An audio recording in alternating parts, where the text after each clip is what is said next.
कृष्ण वंदे जगद्गुरुम्। 11वां अध्याय का 41वां और 42वां श्लोक। 11वां अध्याय का 41वां श्लोक।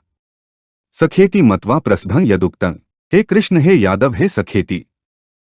अजानता महिमानं तवेदं मया प्रमादात प्रणयेन वापि। ऊपर कहे गए श्लोकों का अर्थ है, हे भगवन, आपको सखा मानकर आपकी इस महिमा को न जानते हुए मेरे द्वारा प्रमाद से अथवा प्रेम से भी हे कृष्ण, हे यादव, हे सखे, इस प्रकार जो कुछ बलात् कहा गया है। जब अर्जुन विराट भगवान के अत्युग्र रूप को देखकर भयभीत होते हैं, तब वे भगवान के कृष्ण रूप को भूल जाते हैं और पूछ बैठते हैं कि उग्र रूप वाले आप कौन हैं। परंतु जब उनको भगवान श्री कृष्ण की स्मृति आती है कि वे ये ही हैं, तब भगवान के प्रभाव आदि को देखकर उनको सखा भाव से किए हुए पुराने व्यवहार की याद आ जाती है और उसके लिए वे भगवान से क्षमा मांगते हैं। सखेति मत्वा प्रसभं यदुक्तं, हे कृष्ण, हे यादव, हे सखेति का अर्थ है, जो बड़े आदमी होते हैं, श्रेष्ठ पुरुष होते हैं, उनको साक्षात नाम से नहीं पुकारा जाता। उनके लिए तो आप, महाराज आदि शब्दों का प्रयोग होता है।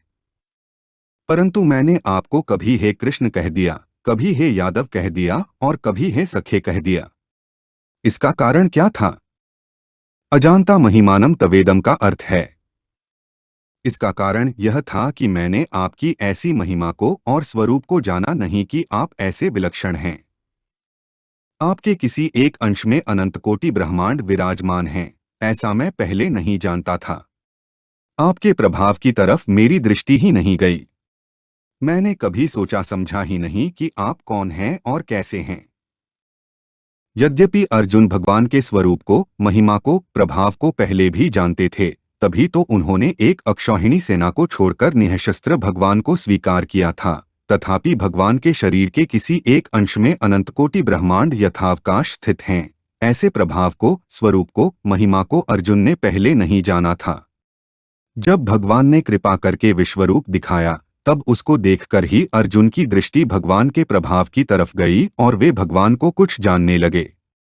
उनका यह विचित्र भाव हो गया कि कहाँ तो मैं और कहाँ ये देवों के देव, परंतु मैंने प्रमाद से अथवा प्रेम से हठपूर्वक बिना सोचे समझे जो मन में आया वह कह दिया। मया प्रमादात प्रणयेन वापि।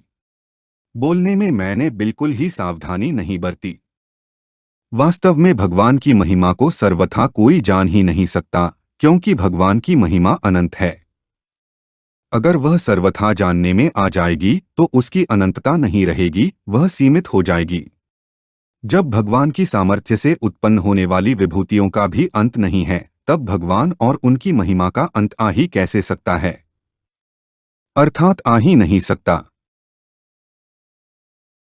11वां अध्याय का 42वां श्लोक। यच्चाभासार्थं सत्कृतोऽसि विहार्षयासन भोजनेषु एकोऽथवाप्यच्युत तत्समक्षं तत्क्षामे त्वामहं प्रमेयम्। ऊपर कहे गए श्लोकों का अर्थ है, और हे अच्युत, जो आप मेरे द्वारा हंसी के लिए विहार, शय्या, आसन और भोजन के समय अकेले में अथवा अन्यों के समक्ष भी अपमानित किए गए हैं, उन सब के लिए अप्रमेय स्वरूप आपसे मैं क्षमा याचना करता हूँ। यच्चाभासार्थं सत्कृतोऽसि विहार्षयासन भोजनेषु का अर्थ है, मैंने आपको बराबरी का साधारण मित्र समझकर हंसी दिल्लगी करते समय, रास्ते में चलते फिरते समय, शय्या पर सोते जागते समय, आसन पर उठते बैठते समय, भोजन करते समय जो कुछ अपमान के शब्द कहे, आपका असत्कार किया अथवा हे अच्युत।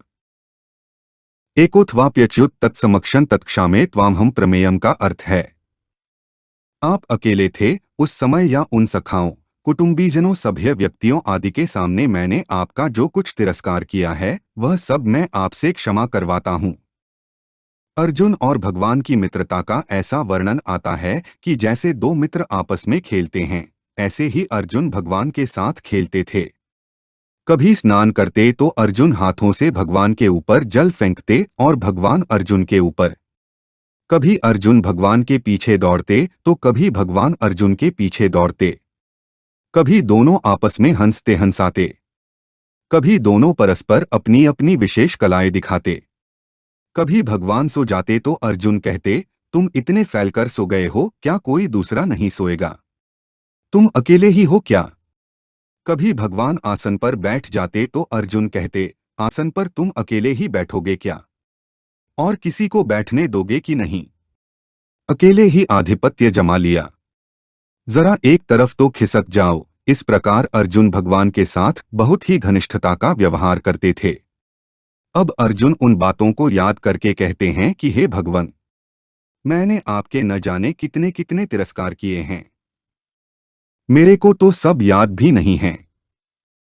यद्यपि आपने मेरे तिरस्कारों की तरफ ख्याल नहीं किया, तथापि मेरे द्वारा आपके बहुत से तिरस्कार हुए हैं। इसलिए मैं अप्रमेय स्वरूप आपसे सब तिरस्कार क्षमा करवाता हूँ। भगवान को अप्रमेय कहने का तात्पर्य है कि दिव्य दृष्टि होने पर भी आप दिव्य दृष्टि के अंतर्गत नहीं आते हैं। हमारे चैनल को सब्सक्राइब करें। अगर यह वीडियो आपको अच्छी लगी तो वीडियो को लाइक करें, वीडियो को अपने दोस्तों के साथ शेयर करें, अपने सुझाव हमें कमेंट करके बताएं। जय श्री कृष्णा।